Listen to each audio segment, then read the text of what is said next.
ഇന്ന് കുറച്ച് സന്തോഷമുള്ളൊരു ദിവസമാണ് കേട്ടോ. എന്താണെന്നല്ലേ, ഇന്നും കൂടി നൈനുക്കുട്ടിക്ക് ക്ലാസ് ഉള്ളൂ. അത് കഴിഞ്ഞ് ഒരു 20 ദിവസം അവൾക്ക് ലീവാണ് കേട്ടോ. ഇവിടെ തണുപ്പ് കൂടുമ്പോൾ കുട്ടികൾക്ക് ലീവ് ഉണ്ട് ഇത്ര സ്കൂളിലും. അത് നല്ല കാര്യമാണ് കേട്ടോ.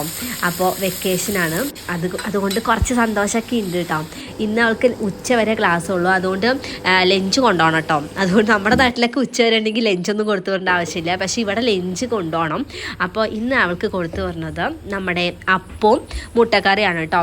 ഇവിടെ ഈസ്റ്റ് ഞാൻ പുറത്തൊക്കെ പോയി ചോദിച്ചപ്പോൾ എവിടെ അവർക്ക് ഈസ്റ്റ് എന്ന് പറഞ്ഞ സംഭവമേ അറിയില്ല. പിക്ക് വരെ ഞാൻ കാണിച്ചു കൊടുത്തു, എന്നിട്ടും അവർക്ക് അറിയില്ല കേട്ടോ. അതുകൊണ്ട് ഞാൻ കപ്പി കാച്ചി ചോദിച്ചു കേട്ടോ. അതിനടുത്ത് കുറേ പേര് ചോദിച്ചിട്ടുണ്ടായിരുന്നു എന്താ ഈ കപ്പി കാച്ചി വയ്ക്കുക എന്നൊക്കെ. നമ്മൾ അരച്ച മാവിന്ന് കുറച്ച് വെള്ളം ഒഴിച്ചിട്ട് ഒന്ന് കുറുക്കിയെടുക്കും, എന്നിട്ട് അതൊന്ന് അരച്ചെടുക്കും. അതാണ് ഈ കപ്പി കാച്ചുക എന്ന് പറയുന്നത് കേട്ടോ. അങ്ങനെ നൈനുക്കുട്ടീനെയൊക്കെ വിളിച്ച് റെഡിയാക്കി പറഞ്ഞു വിട്ടു കേട്ടോ. ഇന്നിവിടെ കുറച്ച് മഴ പെയ്തു കേട്ടോ, ഭയങ്കര തണുപ്പാണ്. ഈ തണുപ്പത്ത് കുളിക്കണമെന്ന് ഞാനിങ്ങനെ ആലോചിച്ചിരിക്കുകയാണ് കേട്ടോ. ഭയങ്കര തണുപ്പാണ്, എങ്ങനെ കുളിക്കുക. അപ്പോൾ നല്ല തണുപ്പായതുകൊണ്ട് ഞാൻ കുട്ടിയും കൂടിയിട്ട് ഒരു ടൊമാറ്റോ സൂപ്പൊക്കെ ഉണ്ടാക്കി കുടിച്ചു. അപ്പോൾ ശരി.